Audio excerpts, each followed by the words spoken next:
Пораката дека граѓаните не смеат да бидат изманипулирани од функционерите од судијката Добрила Кацарска не ја слушна. Пресудата со која е осудена казна затвор реши да не ја коментира. Екс-премиерот Никола Груевски на своите поддржувачи преку Facebook им порача дека доаѓаат подобри времиња. Ова е твоја земја. Ние нема да те изневериме и ќе бидеме рамо до рамо со тебе во сите предизвици. Ти си нашата сила, ние сме вашата сила.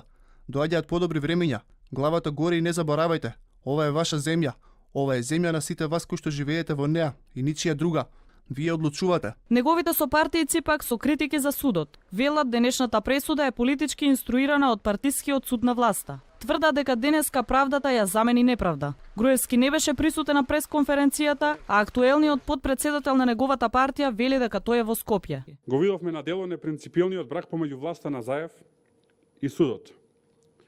Бенефициите од овој брак сега се во корист на Заев, но многу брзо ќе се сврта на негова штета. Тоа оди право пропорционално со добивањето и губењето власт.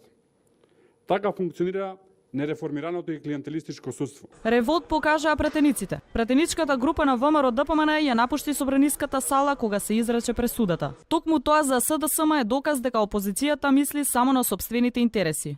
Со ваквиот начин на однесување се потврди дека ВМРО ДПМН е несериозен политички субјект кој воопшто не мисли на интересите на граѓаните, туку действува за лични и партиски интереси. За тоа кој повеќе мисли на државата, за судството и денешната пресуда, но и таа од понеделникот за Заев, спорот со името и економијата. Вечерва за прв пат Заев и Мицковски ќе дебатираат. После 20 години од последниот дуел на лидерско ниво, јавноста ќе има можност да го проследи ТВ дуелот насловен "Една година власт, една година опозиција".